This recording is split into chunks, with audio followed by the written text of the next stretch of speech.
this is Marlene with Miami Ghost Chronicles, and I want to welcome you to another episode of Stories of the Supernatural. Wherever you find us, whether it's a video or podcast on your favorite platform, please like and subscribe to us so that you can get notification of when a new show is released. You can also find us on major social media platforms. If you go to miamighostchronicles.com, you can find links to the videos or MP3 files, which you can download and enjoy without commercial interruptions. If you're into classic horror, ghost, and adventure stories, I narrate Nightshade Diary, and you can find links at nightshadediary.com.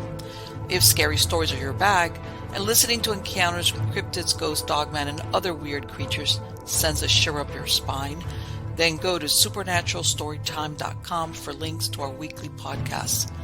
Noteworthy news about the paranormal world, true crime, conspiracy stories, and anything that is just plain weird can be found at eerie.news or visit the Stranger Than Fiction Stories tab at miamighostchronicles.com. Please subscribe to my newsletter on Substack. Just go to mppellicer.com for a link. I want to thank you for being part of my audience, and I think you are all wonderful. Hi, everybody. How's everybody doing? Good, I hope. I'm doing good. You know, everybody asks me, okay, Marlene, give us your weather tips in North Florida. It's still hot, really hot. And we get afternoon thunderstorms. Hey, what can I say? Even now. And it's really funny because I'll be sitting here and I'll hear some loud off thunder. Ooh, and I'll see the wind pick up. And sometimes I hurry out. Oh, let me get this done. Or nothing happens. It blows away. That happens a lot, by the way. You know, where you're like, all right, let me get this done. Because I'm telling you, thunder's like right overhead. And sometimes I think the wind just blows it, you know, real quick. But yeah, we've been getting sometimes too much rain. But, you know, what can I say? It's just part of what it is. And I can't believe today is August 1st. It's incredible. And I know people have asked me, Marlene, we know that you're going to do the Halloween show, the live Halloween show, but what are you going to talk about? And I was like, I was thinking about that the other day. So if anybody wants to send me some ideas, I mean, I've already done the, the significance, the meaning, the origins, whatever, of Halloween, Samhain, whatever, blah, blah, blah, blah. I've done things and I know everybody does the ghost stories and the scary stories, and, I don't know where to go with it. I'm trying to stay away from the regular stuff that everybody reports on, for Halloween. I was thinking, there's monsters came like attached later on to Halloween because it was just Halloween. And I know that, there's people, I don't know. I'm percolating that up here. So if anybody wants to send me ideas that they would like to see me pursue down, that's Halloween related, I'll go with it. If I find that's interesting, I'll go with it. Because, there's, obviously everybody knows about, it being the time where the veil is thin and all that stuff. But there's, there are darker, references to that time of the year as far as, because believe it or not, this was in ancient or pagan, in ancient and pagan societies or, prehistoric, this was seen as the time of the harvest. In other words, a preparation for winter. By now, or well, not by now, but by Halloween, you were supposed to have harvested your crops. All right. This is when sacrifices were made in preparation of winter. This is the time that the earth was going to sleep. And, there's a lot of ritualistic things behind the timing of it. But of course, we've forgotten all about that. But yeah, especially like you'll see that, Neolithic places, or, that they're known about the cultures. And I'm even curious sometimes, some of these sacrifices that they have found in the bogs, even like in the UK and other areas, they're found all over the place, really. And I know that's impossible to find out when they were done, even though a lot of times they're saying that some of these human sacrifices were done either because there was disease, pestilence, drought, there was something going on which drove that for them to do that. And of course, druids. I did speak about the druids. But anyway, I'll wait, like I said. And everybody asked me how the pigeons. The pigeons are wonderful. My pigeon babies are beautiful. They're growing. Um, they're, but my other pair, oh, this is the second pair of eggs they lay. The first ones, they went through their whole day, nothing happened. I said, okay, you know what? This is the first time. So they because pigeons only lay 2 eggs. They laid 2 more eggs. They were supposed to hatch this week. And I looked at them, and there's such a thing that you can do. It's just called candling eggs. Basically, you hold like a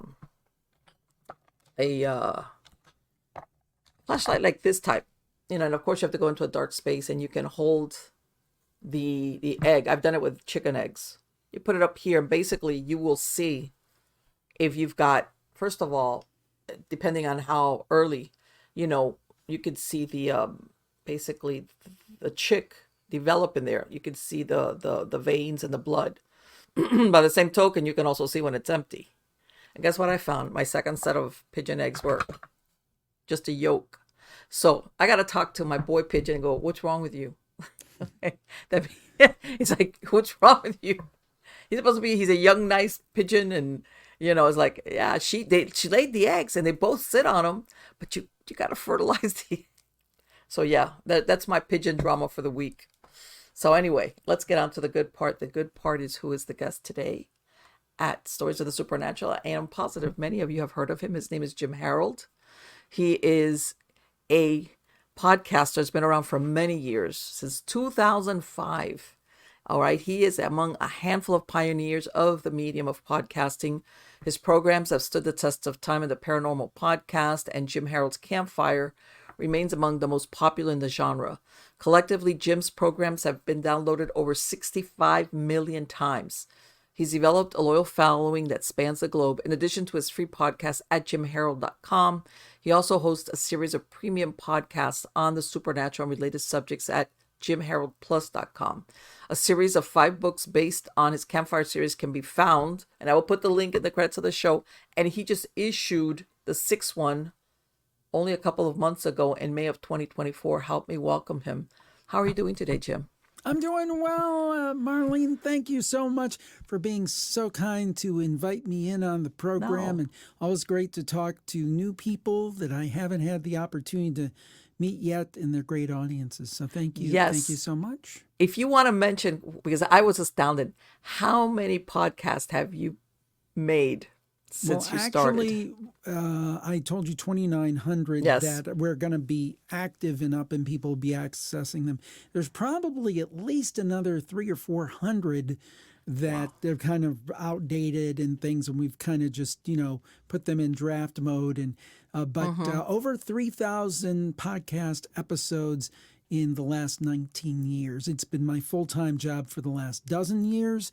So, it is very busy. I'm always doing something, but I enjoy it very much. Because you were issuing podcasts on a daily basis, right? Pretty much. Or how often? I mean, almost. I mean, not quite daily, but pretty close. For example, around now, I've been doing anywhere from 16 to 20 episodes a month. And there have been times I've done even more. So it's and it's a combination of free. I always lead with the free. I want people to listen to the free stuff.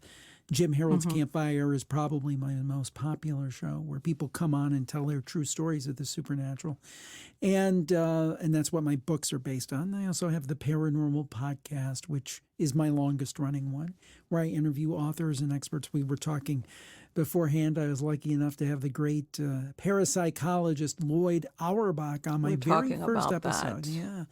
Yeah. So, I love what I do. I'm very appreciative of the audience, and I'm still fascinated by these topics. Yes. And you know what? It's really interesting because back then, experts in the paranormal were parapsychologists. That's who the experts, the real experts that went by scientific methodology, and they would send them out to these places to take like I'm going to use Hollywood. You remember in Poltergeist, the Yeah. movie in the 80s, Yeah. that they went to the university and they got a parapsychologist to come do scientific. Now everybody's I an kind of expert, miss is what I'm that. trying I to mean, say. I kind of miss that, you know. I Yeah. mean, I kind of like the old days when it's like you watch, because people say what inspired you? In Search Of. When I was a little kid, like in elementary school, watching Leonard Nimoy In Search Of, and they'd always have an interview with like a parapsychologist. And he Yes. would stroll in and he'd have like a tweed jacket with the patches on the elbows, and I just love that. I just love that whole thing. That whole, and Yes. we don't see that many quote parapsychologists anymore. No, because Everybody not wants to be a ghost everybody's an hunter. expert. I'm only kidding. But yes, before it was you needed somebody with a, how can I say, an academic background, how's that, or a scientific background to come in and weigh on what was happening and basically say, hey, yes, there's something unusual here, even though they're very hesitant to actually call it supernatural. But yeah, that was usually what you would saw. That was like yeah, things have changed quite a lot since then. Sure have. Let me ask you, as far as the before, you would also the stories, and this is, I think, once upon a time people did have personal stories, but I think they were a little bit more reticent about talking about them, Sure. because they were always thinking, I don't want to be looked at as that guy or that person. Right. And now people are more forthcoming. It's surprising what some of them have experienced. Yeah, I mean, even between the time I started doing the Campfire podcast in 2009, because that came down the road a few years later, that was my second show, and it's my most popular show. But the thing is I think people were a little more shy about it, and I think people are more willing to come out and share their experiences, which I think is great. I mean, I think that if somebody's had an experience, and I don't know how many times somebody's called in and had a very unique experience, maybe something you don't normally hear, but then somebody else will call in a month or two later saying, I never told anybody this, but I heard your other guest on, the other caller who said that happened to him. I'm like, wow, I'm not the only one. And if that can, obviously that kind of a show, Campfire, there's a certain entertainment value. People are fascinated by the stories. There's a certain amount of curiosity. But I think it also, and this was not intentional, I never even thought of this when I started, it's just kind of a lucky accident. But I also think it helps people in a sense that they're not alone, that other people experience. Now, I want to be clear, I'm not a psychic, I'm not a guru, I'm not a psychologist, I don't claim to be, but I do like the fact that we've created one space, and there's other ones, of course, one space where people can come on and share their experiences and not fear being made fun of or ridiculed. Yes. And I think it's, contrary to, let's say, if you want to call it a psychic that supposedly goes around as always having, weird experiences. I want to go with the normies, which this might have been a one-time thing that happened to them. That was it. Oh, but that's it was a great enough point. Yes. that they're like, man, I can't, even with their own family, sometimes they don't disclose what happened to them. I really love the stories that start off with this. Nothing ever happened to me, but there was this one time. Those sometimes are the absolute best stories, I find. Yes. And I think and the reason a show like this works is because I think everybody can relate to it in the sense that even the hardcore skeptic, if you really, you've had a bottle or two of beer and you really sit down and talk brass tacks, they might say something like this: I don't believe in any of this stuff, but let me tell you what happened to me. And then they'll tell you like this great story. So I think everybody has a story, and I think that's because it's universal, and I believe it's real. Yes. Because they're not, how can I tell you, there's, for lack of a better word, it's not that there's nothing in it for them. On the contrary, they've always thought of it as a deterrent. Like, I'm not going to talk about, Right. That's how believable it is to them, especially if they've developed a reputation for being a no-nonsense type of person.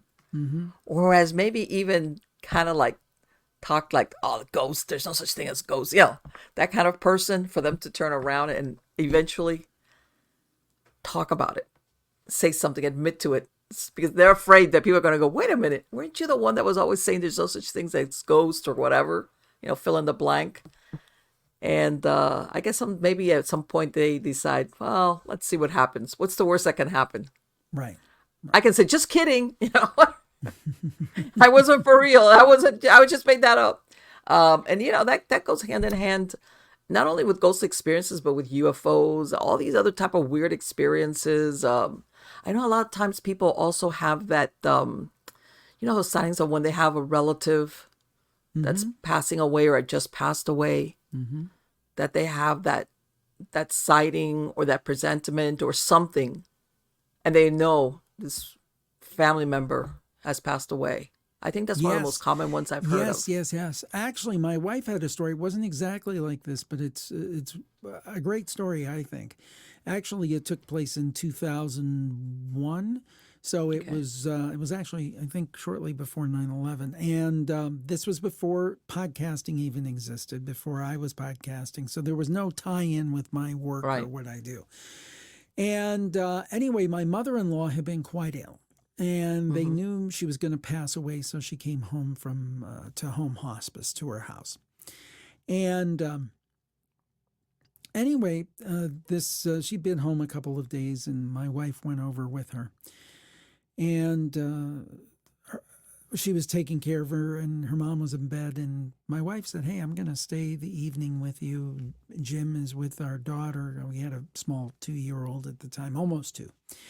And my mother-in-law said, no, you go back home, almost pushing my wife away. Now, what we have been told is that she was on the path to pass, but this was something they were thinking maybe a month away or something. There was nothing imminent. Okay, she was no worse that day than she was any other day. There was no reason to think anything was going to happen. So my wife reluctantly said, "Okay, I'll go home." So she came home, did whatever we did. We went to bed. We're both asleep. She wakes up about 3 o'clock in the morning. And not so much these days. I don't sleep as soundly as I used to, but I used to be, when I was asleep, I was dead to the world. So I was totally asleep. She looked over my shoulder and she said she saw a vision of Mother Mary. It was about 3 o'clock in the morning. And she said it was unlike anything that she'd ever seen before. That Mary was more beautiful than anything she ever saw depicted. And again, unlike anything she ever saw depicted. Okay. So she goes away and she's like kind of rubbing her hands. Did I see that? Did I see it? And she was convinced. Hey, I was awake. I saw it. No sooner than that happened, the phone rings. And it's my father-in-law. And she picks up the phone. "Hey, Dad, what's up?" And he says, "She's gone." And my wife is confused. "What are you talking about? She's gone. Who's gone? What? Your mom. She just passed a few minutes ago." Now, that would be kind of remarkable. What's kind of double remarkable about it, to me, is the fact that Mother Mary was a thing for my mother-in-law. There you go. My wife is Italian. There are all these different stories about how my mother-in-law honored Mother Mary at her wedding and brought roses to the statue and all these different things. So it was not like it was just any religious symbol. It was one that was very important to her personally. Exactly. And my wife has always taken that as kind of, I guess the official term for it is a shared death experience. Where someone dies and someone else sees something. Sometimes those can be in the same place. Sometimes it can be 10 miles away, 5 miles away, like probably 5 miles away where we were at, or it could be 5,000 miles away. But that's very common. And yet another fascinating example of the strange world we live in. You will hear that even in hospitals, like exactly like what you said, oncology units or people where they're close to passing away. And you'll even have people that will say, you have family people that will hang on till that one family member arrives. Right. Or vice versa. It's almost like they want them to leave, like they want to spare them maybe the anguish. They tell them, sometimes I've even been told by doctors they've gotten a little bit better. But like very similar to what you said, it's not expected they're about to die. Right. And it's almost like they're waiting, like, go away, like, yeah, go do whatever up, And then the person is waiting almost for them so that they could pass. Yeah. And even even nurses sometimes will say, hey, certain nurses, not all of them, will know when there's certain patients that they know ahead of time will be passing away, even if that person doesn't really have any immediate downturn. How's that? Right. It's- No, yeah. no, I think that's the thing. There were stories that we've had on the show, and I know there's stories out there that there would be in this one. I think it was some kind of senior facility, and a little girl would be seen in Yes. people's rooms, and when that little girl was seen, that person would pass away. I don't know Yes. what that means or what the significance of it was, but that's the I account. heard one story similar to that. And I can't remember if it was a hospital or, like you said, a nursing home or some type of setting like that, where they had one lady, she's passing away, and she's calling the nurse, and she's telling her, hey, you need to get rid of this. There's this kid in here. There's this little kid you need to get. And the nurse is like, there's nothing here. You Right. know, Right. the person passes away, and they bring in a new patient a couple of days later, and she's buzzing the nurse again, and the nurse comes over and is like, there's this little girl in here. What is she doing in here? And the nurse is like, in other words, they were like, this person had no contact with a prior patient that had passed away that had said, I saw this little girl in there. And in other words, and this was a place where you normally would not say, oh, there's a stray kid running around, Right. So this Yeah, is, it's amazing. I think, people say, well, what did you learn? What have you learned so far from doing these shows for, a pretty considerable amount of time? And I said, well, I haven't learned a lot. I mean, I can't tell you exactly what a ghost is or exactly what a UFO is or what a cryptid is. We cover all those things and more. But I can say that the nature of our reality is far stranger than we realize. We had a guest who, unfortunately, he recently passed, but he had a saying on his Facebook page, and I don't know where it came from. Maybe it was his, I don't know. But the quote was, not only is the universe stranger than we imagine, it's stranger than we can imagine. that's pretty good. And, That's pretty yeah. good. And the thing to me is that kind of says it in a nutshell, because I think our reality, or what we see or what we perceive as our reality, is just a small sliver of what life is really, what's really going on. Yeah. Yes. Sometimes, and it's the unexpected stuff. And that's what I'm saying. Contrary, when people go legend tripping or they go to a place that's supposedly haunted, that's different. You might be primed, to experience things. It's when you're not looking for it, or when you're in, like, at home. Those or are in a some place. of my favorites. Those are some of my favorites when people Yes. aren't saying, oh, I'm going on a paranormal investigation, which is nothing wrong with that. I mean, as long as you're respectful. Yeah. And, if you don't know what you're doing, don't go into private homes messing with spirits, I would say. Oh, no. But I mean, if you're doing public places and things are set up and you're having fun and legitimately trying to understand the phenomena, I don't think there's Sure. anything wrong with it. But I think that respect is an important thing. But to your point in what I was saying is that, I think the stories where people are just going about their everyday lives and something really weird happens. We just had Yes. a story that aired on today's show that we just released today, where a woman was working, I forget where it was at, but she had a poltergeist at work, and if I remember correctly, she really hadn't seen a lot in different things, but this particular time there was a poltergeist where she worked. Now, she didn't go to work and say, oh, I want to experience Yes. a poltergeist, Right. but she did. And I think that's extremely interesting when those things happen. Did she? Well, there was one time, and I don't know if you ever heard of it. Art Bell, may he rest in peace. Oh, of course I've heard of Art Bell. He is the person who, I think anybody who does this, whether it's a radio show or a podcast, that's the one that we really need to thank, because he I know there were people before did some stuff like Long John Neville up in New York and things, but really Art Bell is the guy who created this talk genre. He's kind of like, and some younger viewers may not, I can't believe it, but don't know or don't realize who he really was. But Art Bell was the Johnny Carson of paranormal talk. Yes. He was the And man. supposedly these overnight hours were supposed to be dead time, no pun intended, for radio. It was like, that Yeah. he made the show what it was, that Coast to Coast. I mean, no, well, I want to mention, that one time Art Bell had a poltergeist experience at his home I didn't know that. where he starts, and he talked about it on one of the shows where all of a sudden he heard a pound. He lived out in the desert, out in Pahrump, Right, Pahrump. Yeah. and all of a sudden he had this pounding on his door, and he was like, "What is that?" If I remember, he had an interview, I think the night before.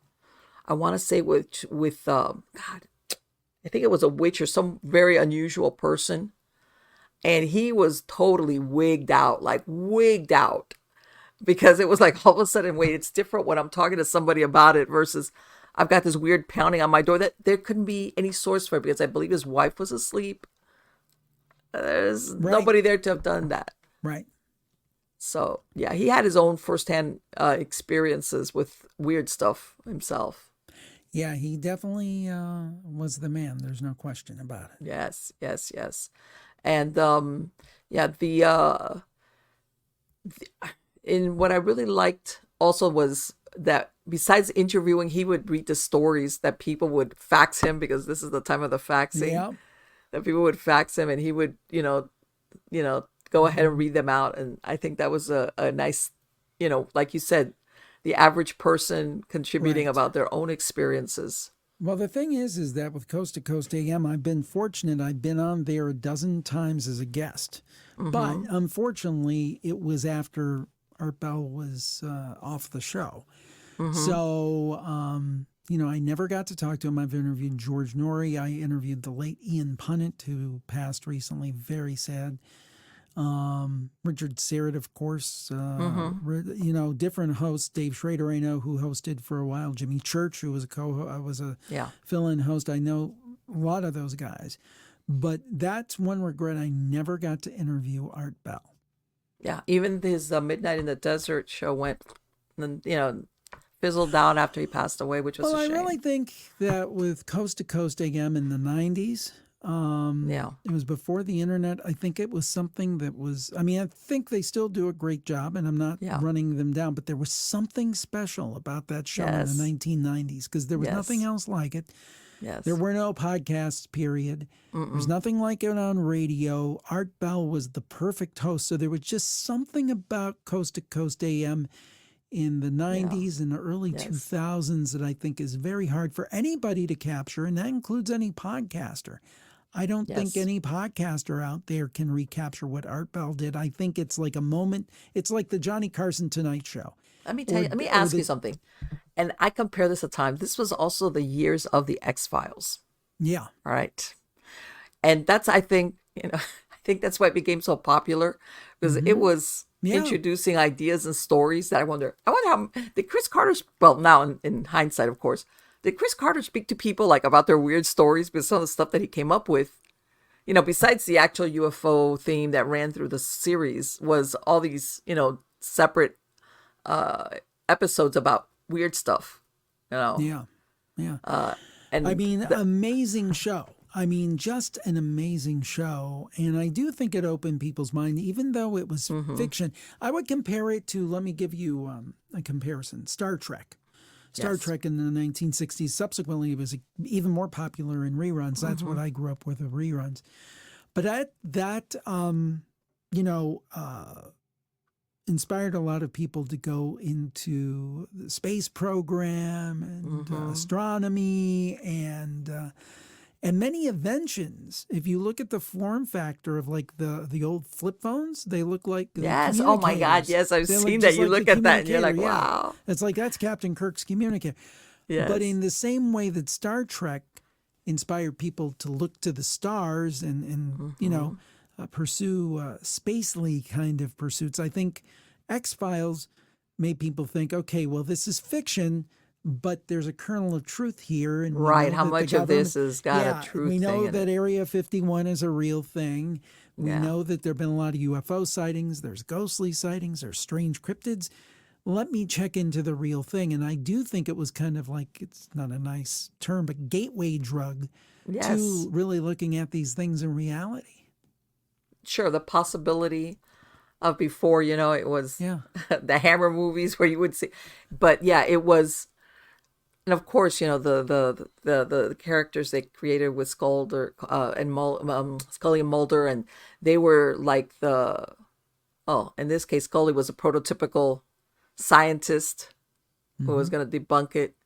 But still, whoever was cooking up the ideas and of course, there was always that, what's the word I'm looking for? Which even now we find it, especially with UFOs, like government suppression. Oh, the government doesn't want you to know about this, and all that crazy stuff. Yep. So I think it spoke to like the conspiracy theorist and everybody, like, I knew it kind of deal. Well, there's a lot of things I'm not conspiratorially minded about, but UFOs, I probably am. Yeah, I know. think I think that that there's everybody at this point I is. think a lot has been hidden. And the funny thing, and kind of to my point earlier, I don't know what's going on. I used to think UFOs, I was kind of like, oh, UFOs are space aliens. I mean, of course, Yes. I always accounted for a certain amount of it being military. Certain amount of it is people, just good people, but they looked up and saw a planet and thought it was a spacecraft. Right. Yeah. Exciting. And then there was those ones that you couldn't explain away. And I thought maybe in some of those cases, it's very possible that they're ETs. And they may still be. But the other thing that I've been thinking a lot about lately is this idea of crypto-terrestrials that come from below the ocean floor. Because now we're hearing more and more about transmedium objects that go from the sky to the water. Right. We're hearing underwater. about USOs, unidentified submersible objects. Yes. So what if we've been looking up all the time and we should have been looking down? Down. Or Well, maybe it's a all mixture of the both. Bermuda Triangle, the Black Triangle up in the Great Lakes, that they've got a whole set, besides the disappearing ships, they've got a list of supposed sightings underwater. Yeah, the one that was when I was a kid, and I'll say I was a kid in the 70s, Leonard Nimoy, but really big at that time was the Bermuda Triangle, and I was absolutely fascinated. I would get the books, the Charles Berlitz books, and read all about the Bermuda Triangle. And the one case that really kind of holds up over time, I always get the number mixed up, but I think it's Flight 19. And Yes. it was some... The one over the Great Lakes? Yeah. Well, no. This was down in the Bermuda Triangle. Oh, is this the one with the squadrons? Yes. Okay. And they were training. And Yes. there were weird radio transmissions, and I don't believe they ever found Well, the vestige rescue of people it. that went out after them also disappeared, which yeah. is... Because they And kind that- of tried to blame the first one on, like Right. you said, but like what happened to the rescuers? Yeah, exactly.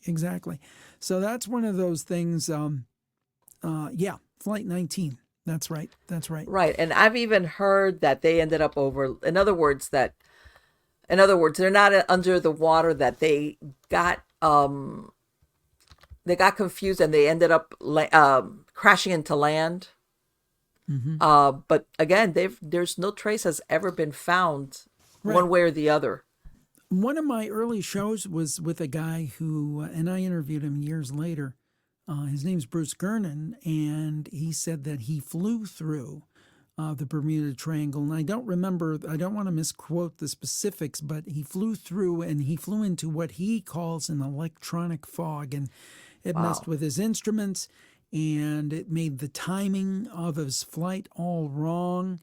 And just really interesting. And he wrote a book about it called The Fog, and I think he may have written a follow-up book to that. But Right, and that's one thing I've heard about like you said, not the machinery, the mechanical stuff, even the compass right goes spin, berserk. those kind of things. Yeah.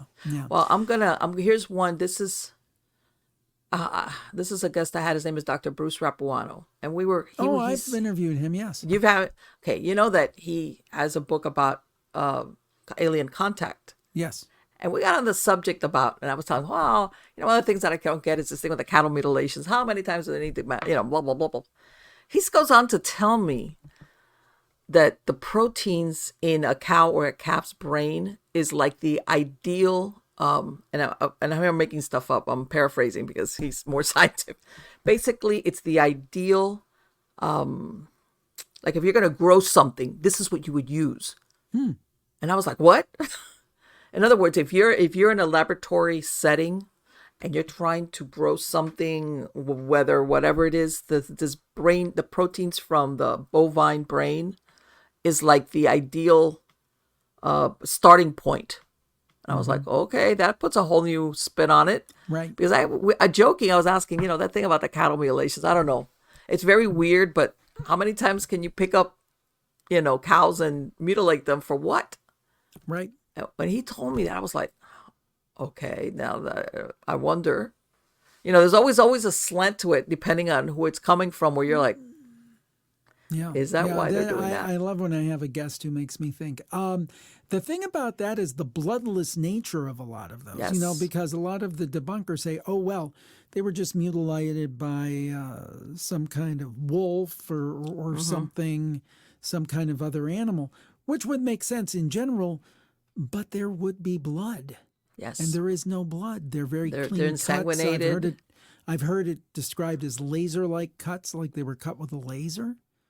Right. And that's where it gets really, really weird. And they say they take the parts of the cattle which are the least valuable, like the tongue, all the udders, the things that they take. They say of the whole entire animal, this is the less valuable if you look at it for the purposes of meat, which of course. And I know they've taken, let's say, tissues from these cow, like to test, was it a sick animal? They've come back sick.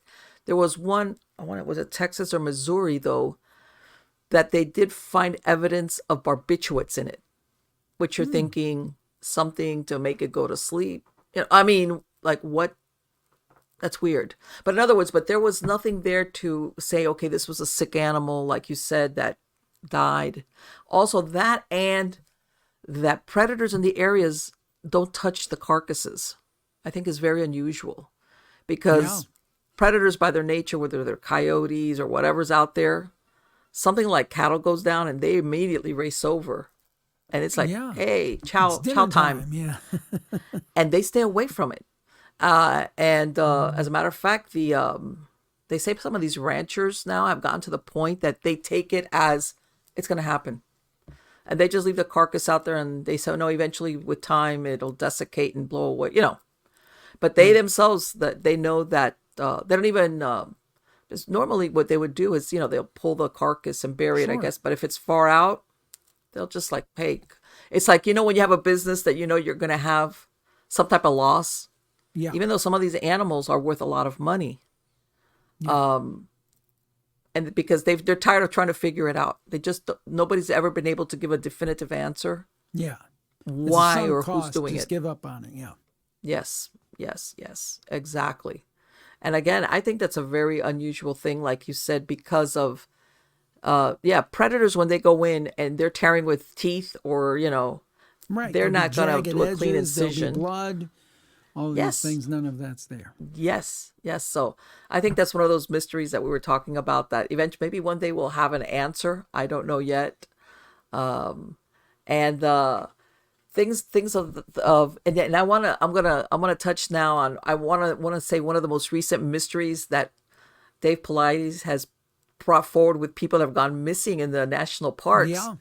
That everybody's, is it Bigfoot? Is it a serial killer? Is it aliens? It's like, and I've sometimes listened, I'm like, no, because he discounts it. He's great. I also wonder if it's some kind of time slip or something. Yes. If you don't mind, I'll tell you a story, which is actually probably my favorite all-time campfire story. I've probably told it, I would say, on 100 different shows. I'm probably not exaggerating. And the reason is because it's one of the best, and it kind of gets to this question that you just raised. It's called the Roadhouse Saloon. So, and it takes a few minutes.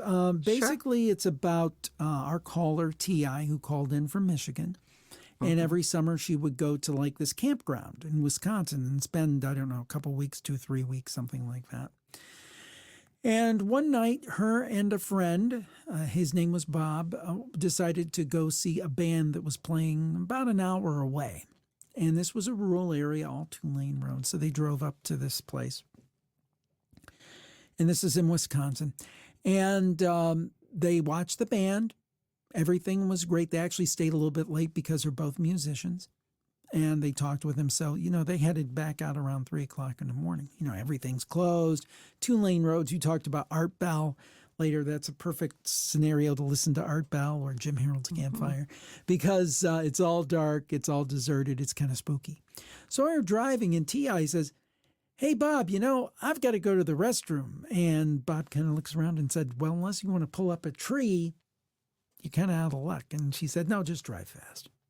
So they go another 10 minutes maybe, and they see this bar that's open, and the joint's jumping. There are cars in the parking lot. There are neon signs. You can hear the thump, thump, thump of the music. And they're like, it's after 3 o'clock. That shouldn't even legally be open, but let's check it out. So they pull in, and Bob and T.I. go in. T.I. goes to the restroom. Bob goes and gets a soft drink or something from the bar. And Bob mentions, "Hey, I'm really glad we came here because there's this big mural on the one side. And it is an Old West scene. And I've heard about this, but I've never got to see it, so I finally get to see it." And it was there. It was a big Old West scene. There was a bar, and there was what they called a dance hall girl back in the day, and a bartender and those kind of things. And they were looking around, and they noticed something odd. Everybody in the painting had a corollary with the real people. The dance hall girl, there was a woman standing at the bar, same person. There were some guys playing pool in the real bar. They were playing cards in the painting, so forth and so on. So then it starts to get even weirder. There's this guy who puts I want to say a quarter. I don't think it was that long ago, but puts some money in the jukebox and plays Chubby Checkers Let's Twist Again. And it's an old style bubbler jukebox, Wurlitzer with the beautiful kind of rainbow look. And anyway, he walks over to T.I. and he says, and he smiles real big, and he has all rotten teeth, T.I. said. And he says, "Want to dance?" And T.I. held up, she had a cane. She said, "I don't do much dancing." And she said she was really glad she had her cane in that instance. So anyway, just the people are kind of like this. They're not really engaging. They're just kind of blankly. They're just kind of weird. So they sit there a while longer and they talk, and then they start looking at this painting again, and they notice something that didn't seem to be there at first.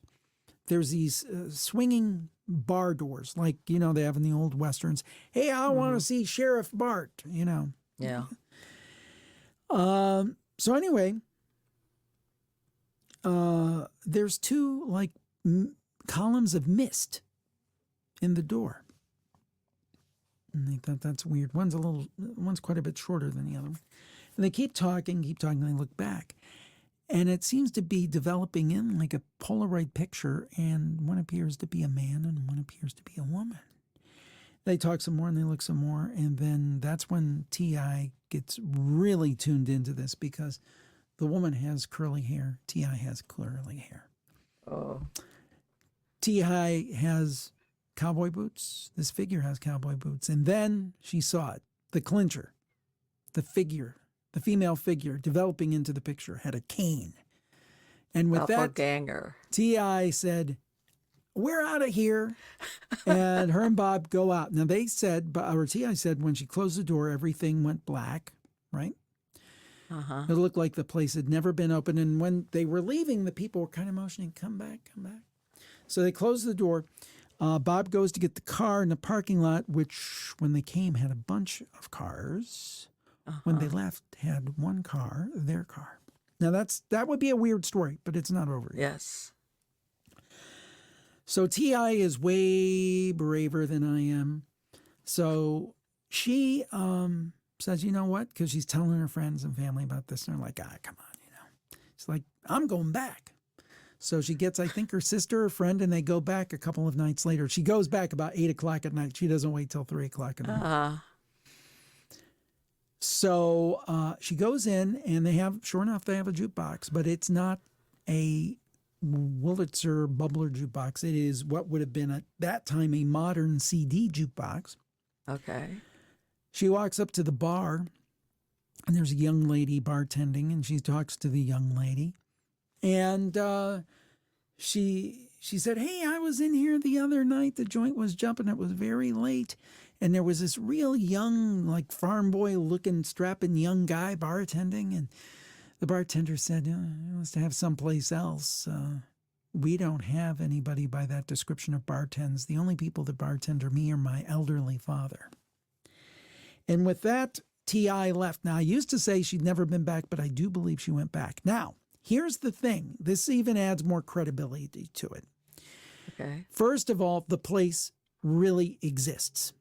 Right. Okay. The researcher, Chad Lewis, cryptozoologist, he's excellent and he's a great guy. He actually took pictures, went to the place and took pictures. Okay. Now, the misty columns were not in the doors. T.I. and Bob weren't in the doors, but everything else was just as she described. And I was kind of inspired by that. And because she probably told me this story in 2011 or 2012, probably 2011.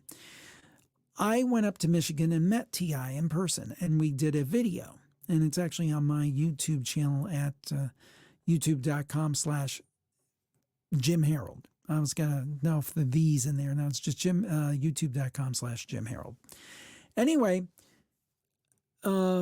she recounted the story, and, I don't want to reveal too much about her background, but she was retired from a very respectable profession, someone that you would look up to and admire. I met her and her husband. They were kind enough to welcome me into their home to record the video where she retold the story. I believed her 110%, and I still believe her to this day. Now, I don't know what that was, but circling back to what you were talking about.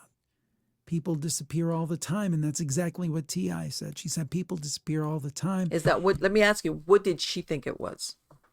She didn't know. She said, but did she think it was like a time, dimension?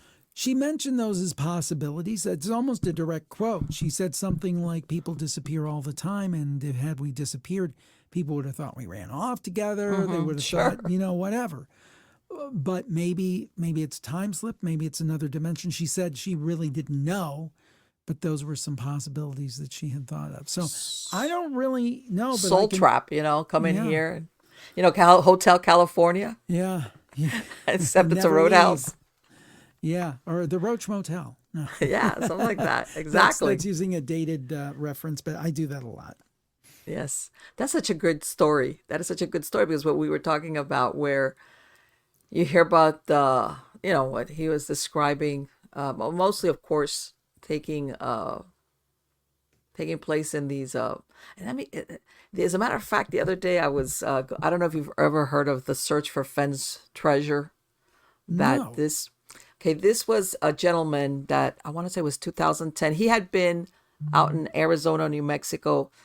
He had retired from the Air Force, and for many years he ran like an art gallery and had antiquities from the Southwest. Very successful. He had big stars out there. And away in 2010, he was 80 years old. And he says he puts together supposedly a box of treasure. He describes what it is and released a book. And in the book is a poem giving hints of where he stashed this at. All right. And he, gives, almost like a Nostradamus type of thing. Like, not that direct. Bottom line, there was even forums trying to figure out the clues. Sure. It was supposedly the contents were going to be worth maybe a couple of $1 million. So this was like the treasure hunt fever thing took over.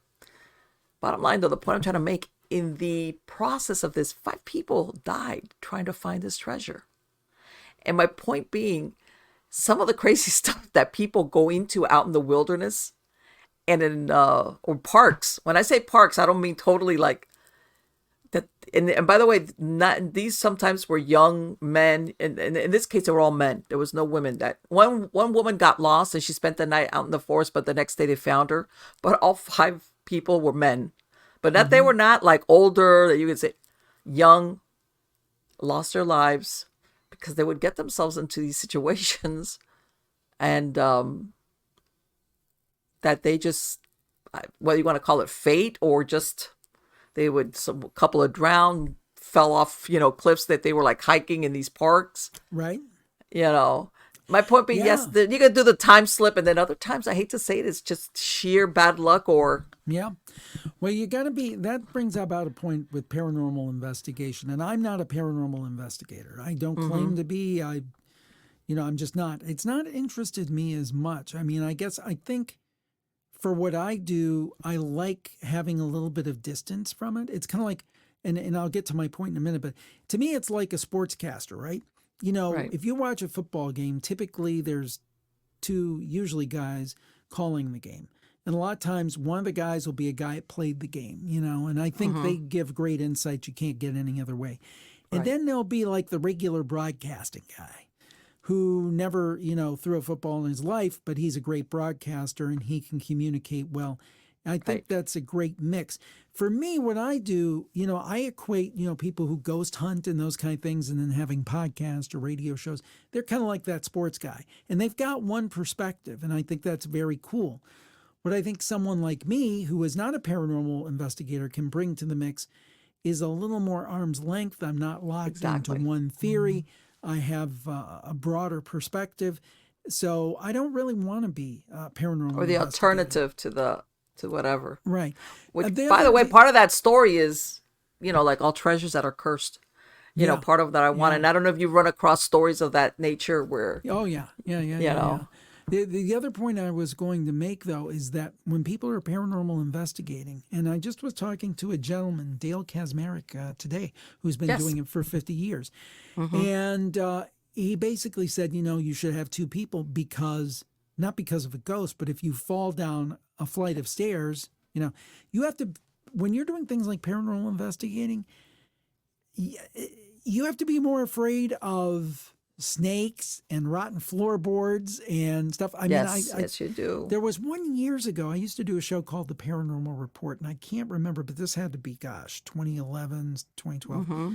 There was this couple out legend tripping or something, and they were near a railroad, and I think the woman lost her life. Yes, that's Legend off tripping. I think it Yeah. was Goat Slick or something like that. I'm not sure where it was, but lost her life, trying Yes. to look for kind of paranormal thrills. And it's like, yes. be there careful will- out there and use your head. Nothing wrong with, Oh, exploring and things in I'm- safe places, but use your head. I was doing paranormal investigations since the 1990s. And then, I mean, and I still consult in the background. If people will call me to talk to me and ask me questions about, certain stuff. But I know exactly what you mean because I've talked about it, when people, like, oh, wanting to join paranormal teams. And I said, yeah, that's all great. But, you got to make sure you go with somebody that's experienced. And I'm always thinking, and I said, but sometimes you have to worry about location and live people, especially sometimes people go to these deserted or abandoned, you could have squatters. Yep. Out here in Miami, they had a young gentleman. There was an old hospital that was abandoned. And, of course, everybody goes there. He fell through from the third floor through, what do you call it? The stairwell, because it wasn't the lighting, first of all, is not good, Right. but exactly what you said. Nowadays, trespassing could be a problem. You can get yourself arrested. Right. If, It's like I've seen on YouTube, these people who go to abandoned malls. It's like, Yes. and it's not for a ghostly thing. It's just for what they call urban exploring. And urbex, it's just like, yeah. dude, what are you doing? You're putting Yes. yourself at great risk, and it ain't yours to go on. I mean, Yes. it is kind of sad when you see some of those things and Yes. how things that Yes. were gleaming and pretty and fun are just kind of in this kind of twilight zone. state of there's the disrepair. once upon a time, because I was one of those where, you'd spend the day at the mall. It was great. Yeah. Yippee, Yeah. and now that's they're kind of gone ruins. by that's like, hey, I remember it was like, you'd spend the day shopping, eating at the food court, people watching, once upon a time. That was a great pastime to go to the mall. Yeah. But but the thing about the legend trippers or people doing their own paranormal stuff, there's exactly like what Dale Kazmarek was talking about, that things can happen to you. You could trip and fall and break your ankle. I mean, I know Or it worse, sounds, or worse, especially if you're walking around some place where the lighting is not there. right? A lot of people don't like to think it's so unghostly. What do you mean?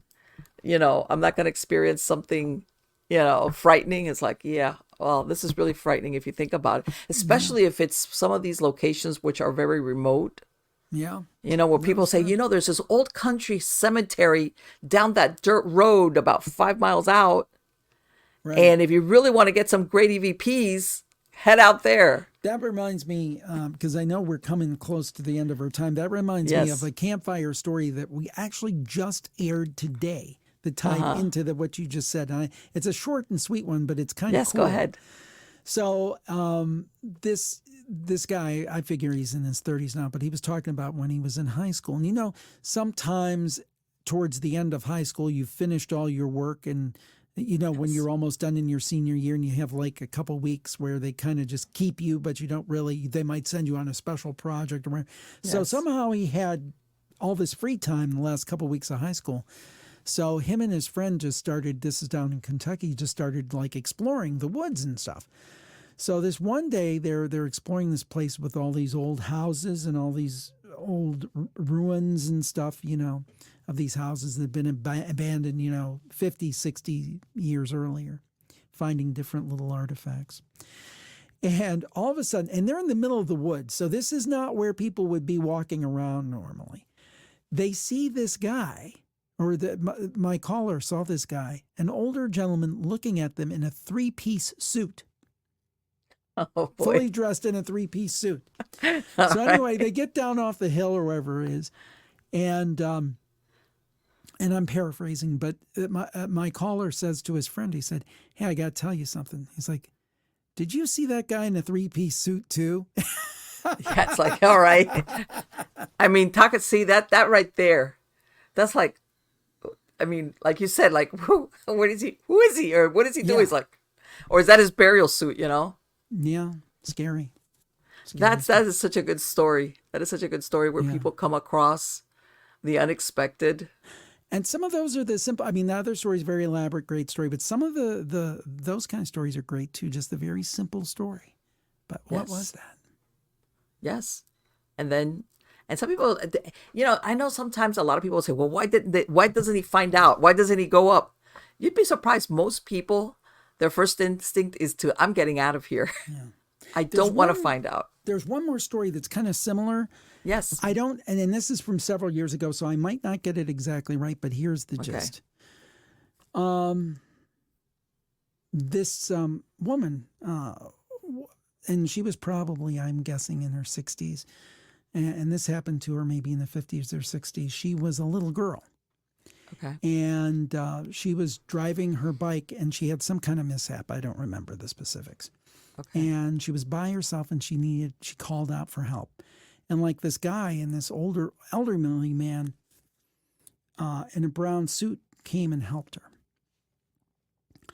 So anyway, fast forward 30, 40 years later, I think she was bringing her mom home or something from the hospital.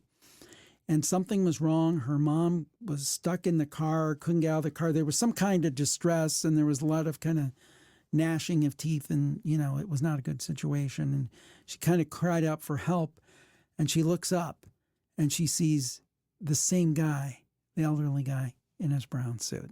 And then her mother somehow got free and was able to get out of the car or whatever it was. And she looked up and the guy was gone. And she has no idea who the guy in the brown suit is. Yes, exactly. And you hear very frequent stories like that of angelic helpers that sometimes don't necessarily look like angels, as you think of an angel with a wing kind of deal. Yep. But these strangers that show up, help, then disappear. And it just so happens that one person is the only person that can remember seeing them. Yeah. And, they're looked on as angelic helpers. Jim, for my podcast listeners, what's the best way to find you? Where should they go?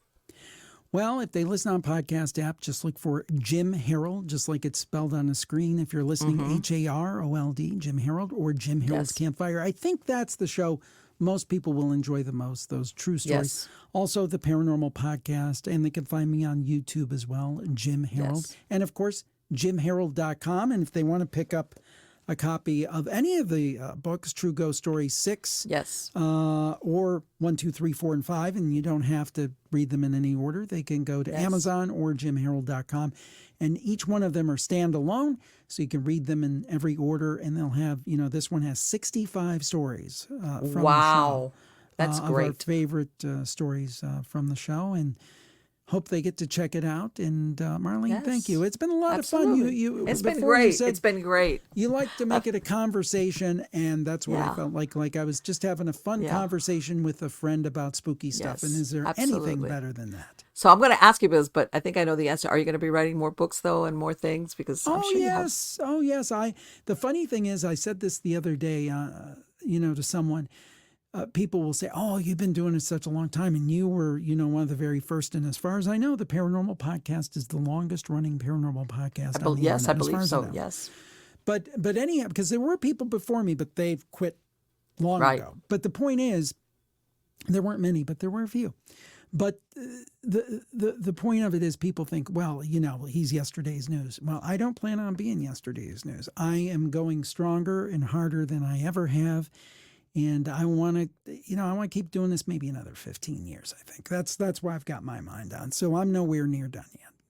I'm going to tell you something though. I think you were outstaged today though. I'm going to tell you by what. I think I know. Every time they always upstage me, the jellyfish. Yes. Oh my God. Oh, everybody loves the jellyfish. Okay. My video viewers are going to know what I'm talking about, because I'm sure they've been doing the same thing as me. It's like, Jim's talking, but what are they doing? Is that one or two? And they're not real. They're not real. I know, obviously, but do that, let me tell you something. I'd be like, I could see myself spending a long time just going, huh? Yeah. Oh, yeah. Or maybe listening to a podcast and at the same time looking at the jellyfish. I was interviewing a marine biologist recently, and she said, "Oh, I've got a podcast coming. I'm gonna have to get those." And I'm like, "Don't steal my bit." No, Let me tell you something. That. When I was looking at it, I said, "No, that can't be real. No, but what is that? That's not a lava lamp? No, what is that?" You're like, but that's great. Let me tell you something. That's fantastic. Wow. thank you. All right. Thank you so much, Jim. It has been wonderful to speak to you, and I want to wish you the best of luck in everything. Thank you, Marlene, and stay spooky. You better believe it. Take care. Bye-bye.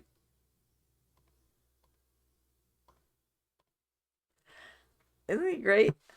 I love talking to him. I mean, I'm sure there's some of you that when you're, it's like, "Hey, Jim Harold, I listen to stuff all the time." Yes, it's true. When he was telling me before that he was doing something with his platform, and he was telling me how many episodes or podcasts. I was like, holy crap. Let me tell you, I'm looking at it from the other side of the microphone. I'm looking at it from the producer part, the work that goes into producing that many podcasts, that many episodes. And that's like daunting. All right, daunting. I'm sure you enjoy it. Don't get me wrong, because he himself was telling me, this obviously it wasn't done all at once. It was done over several years, but still, that speaks to the what's the word I'm looking for? Love of the art. Absolutely. You don't do that for that length of time, and for that if this doesn't what is it? Feed your soul. But yes, I get it. I understand it totally. I understand what he's talking about. But yes. And what he said, there's people that go into this, and I'm going to tell everybody, and I know everybody's going to go, "Oh, Marlene, right now in the year 2024, everybody and their mother plus their second cousin and twice removed has a podcast for different subject matter, whether it's politics or stories or makeup or whatever. There's the YouTubers. I'm not talking like the YouTubers which have the how-to videos. We're talking here podcasts. All right. Eventually, this will go bye-bye. I'm not saying the podcast thing. I'm talking about the people producing it. Because a lot of people will go with how can I say it? Whether it's the how people, they ride the crest of something. Oh, it's the latest thing. And then that's it. When it peters out, they like it, but they don't love it. I love it. Storytelling, I mean, that's in my background because I'm a writer. I've always been a writer. I mean, I've been a writer. And then when I'm talking, this is my my manual typewriter, because when I started, I had a manual typewriter. I've been writing. All right. So that's part of my makeup, that's me. But eventually a lot of the people, like he said, that even before him, they find a way. Sometimes, honestly, sometimes people die. It's not like they just stopped doing it. They died, but some people just they're spent. They're like, I don't want to do this anymore. Yeah, it was fun, or it was making me money, or whatever, fill in the blank, but I'm done with it. I mean, that's one of the things I feel bad about with Art Bell, because I've listened to Art Bell since he was producing his shows in the 90s, and then, when he went to the 2000s, and then when he did, I don't know, that he went to the Philippines, and then he came back, and then he did this, and then he did that. I was like, oh my God, don't do that to me, Art Bell. His format, and I always liked the way he did his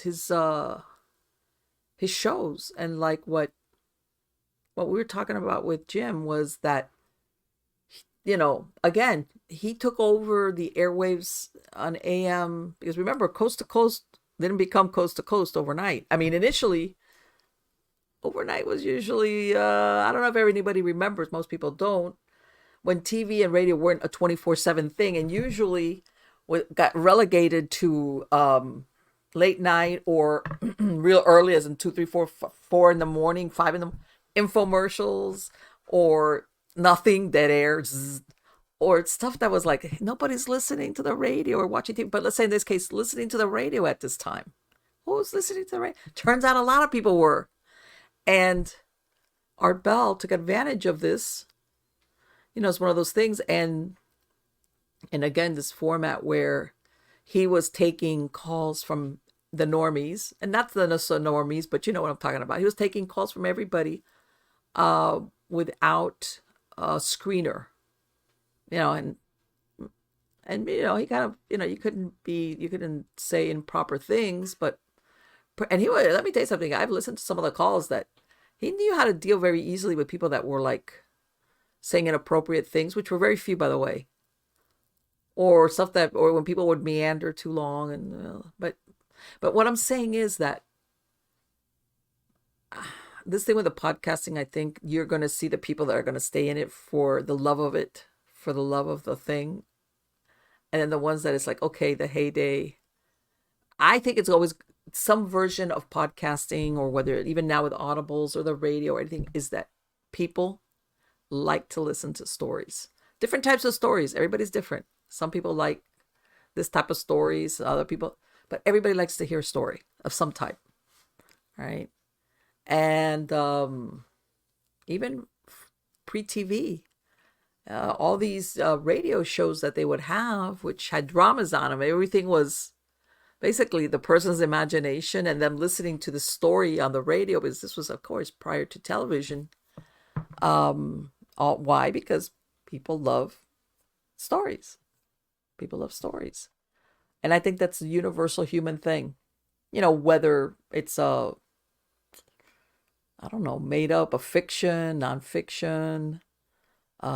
There's people that like to hear like, oh, no, that fiction stuff, that's all, I want to listen to real stuff like the news, or, true story. By the way, and I'm an aficionado of true crime, and I put out a lot of stuff that's true crime, especially unsolved stuff, which, by the way, a lot of the things, all these cold cases are being solved now because of DNA.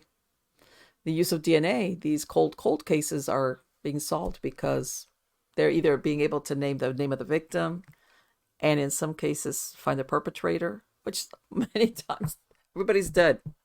Everybody's dead, including the families. But at least, there's, I hate that word closure, but that there's some type of resolution, especially if this victim was a Jane or a John Doe, as to who's this person, who was it that, whatever, did whatever to you and threw you in a ditch.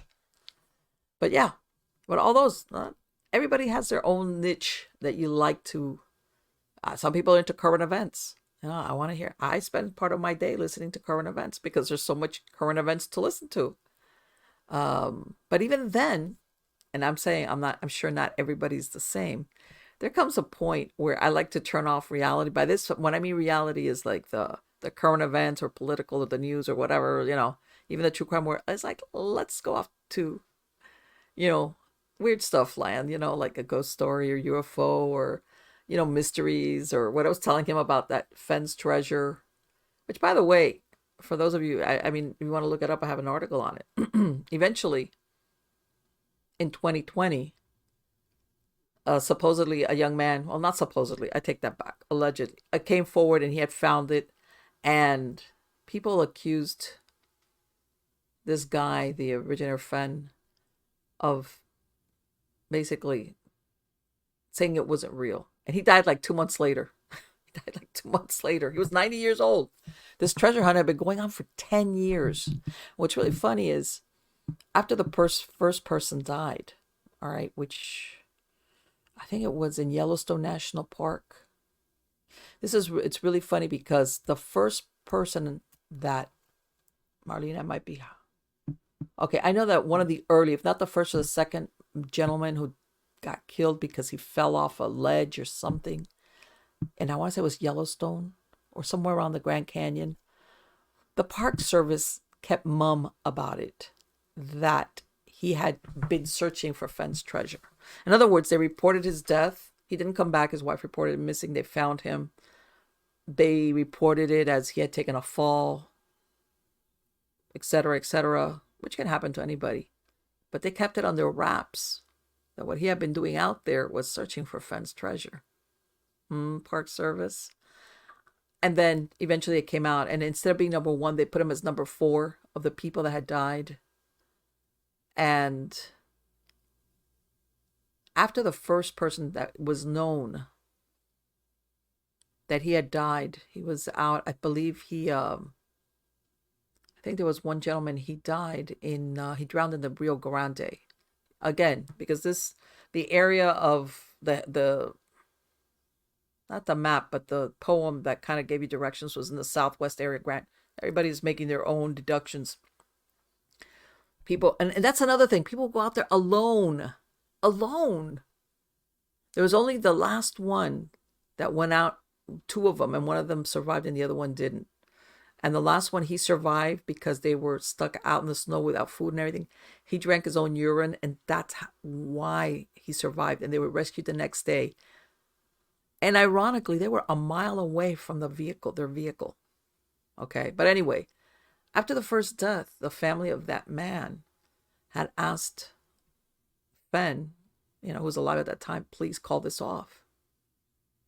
And he said, this is dangerous. In other words, he could, and up to a certain point, I can kind of understand it.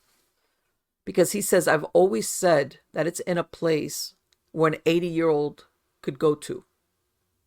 All right, in other words, this is not a dangerous place. Like, in other words, don't think that because it's a treasure, it's going to be in a very difficult to access location. All right.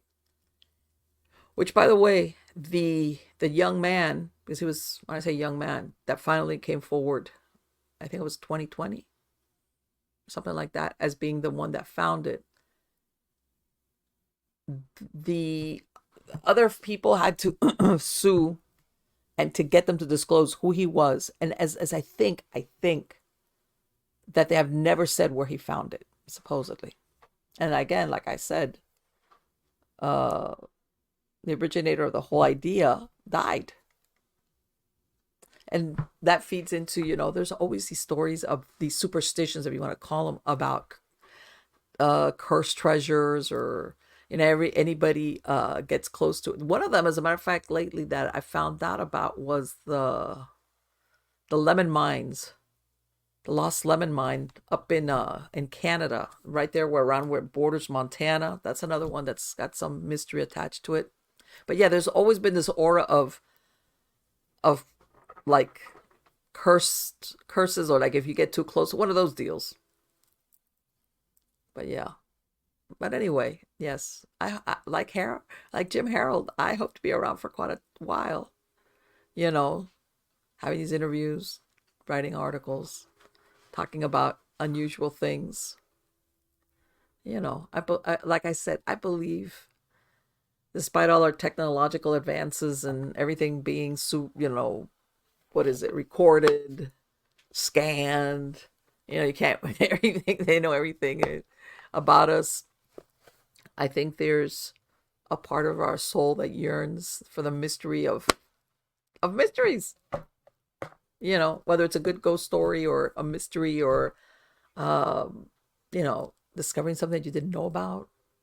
I think all of us, that's part of us being who we are, of us as humans. So anyway, guys, I hope I will see you soon again. Yeah, next week.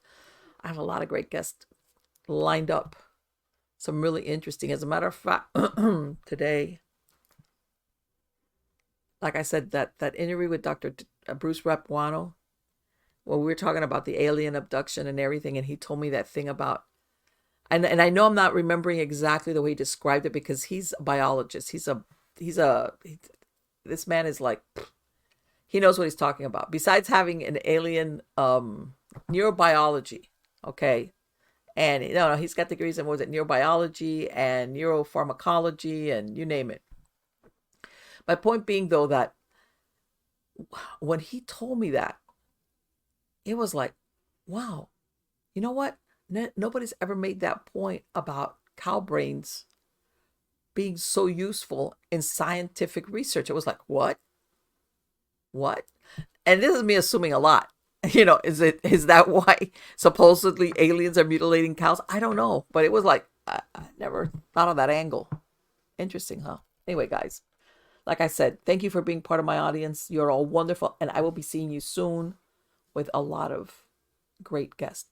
Till next time, take care.